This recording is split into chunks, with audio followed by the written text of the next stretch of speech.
इस वीडियो में हम मानव शरीर के अंतर्गत आने वाले तंत्रिका तंत्र नर्वस सिस्टम के बारे में अध्ययन करेंगे।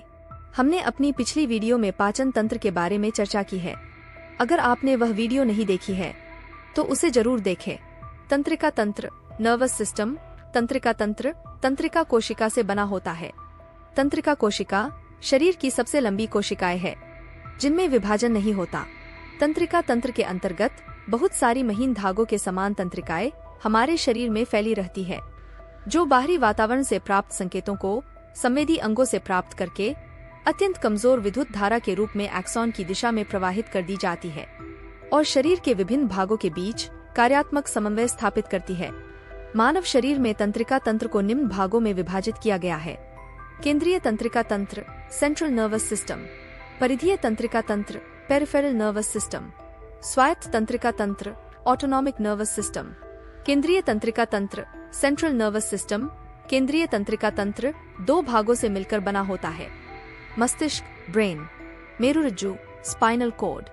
मस्तिष्क ब्रेन मानव मस्तिष्क को तीन भागों में विभाजित किया गया है। प्रमस्तिष्क या अग्र मस्तिष्क प्रोजेंसेफेलॉन, मध्य मस्तिष्क मेसेंसेफेलॉन, पश्च मस्तिष्क रोम्बेनसेफेलन। प्रमस्तिष्क या अग्र मस्तिष्क प्रोजेंसेफेलॉन अग्र मस्तिष्क को तीन भागों में विभाजित किया गया है। सेरिब्रम, ऑल्फैक्टरी लॉब तथा डायेंसीफेलॉन। सेरिब्रम यह मस्तिष्क का सबसे बड़ा भाग होता है जो दो भागों में विभाजित होता है। दायां भाग, यह भाग शरीर के बाएं हिस्से को नियंत्रित करता है। बायां भाग, यह भाग शरीर के दाएं हिस्से को नियंत्रित करता है। सेरिब्रम में 4 लोब होते हैं। फ्रंटल लोब, यह लोब बुद्धि, तर्कशक्ति, गणित, कल्पनाशक्ति आदि कार्य को संचालित करता है। पैराइटल लोब, इस लोब के द्वारा स्पर्श, पीड़ा, स्वाद की अनुभूति होती है। टेम्पोरल लोब, इस लोब के द्वारा मानव को सुनने तथा समझने में सहायता मिलती है। ऑक्सीपिटल लोब, इस लोब के द्वारा मानव को संकेतों की अनुभूति होती है। ऑल्फैक्टरी लॉब, यह भाग मानव को गंध से संबंधित संकेतों को देता है। मनुष्य में यह भाग कम विकसित तथा कुत्तों, डॉल्फिन, शार्क तथा मछली आदि में अधिक विकसित होता है। डायेंसीफेलॉन, यह 3 भागों में विभाजित होता है। इपिथैलेमस, इस भाग से पीनियल ग्रंथि जुड़ी होती है। थैलेमस, इस भाग से मानव को दाव, ताप, ठंडा, गर्म आदि की अनुभूति होती है। हाइपोथैलेमस, यह भाग मास्टर ग्रंथि, पीयूष ग्रंथि को नियंत्रित करता है, इसलिए इसे मास्टर ऑफ मास्टर कहते हैं। यह भाग शरीर के आंतरिक ताप तथा आंतरिक वातावरण को संतुलित करता है। यह भाग भूख और प्यास का केंद्र होता है तथा प्यार, क्रोध, घृणा, ईर्ष्या आदि भावनाएं इसी भाग के द्वारा संचालित होती है। यह महिलाओं में बड़ा तथा पुरुषों में छोटा होता है।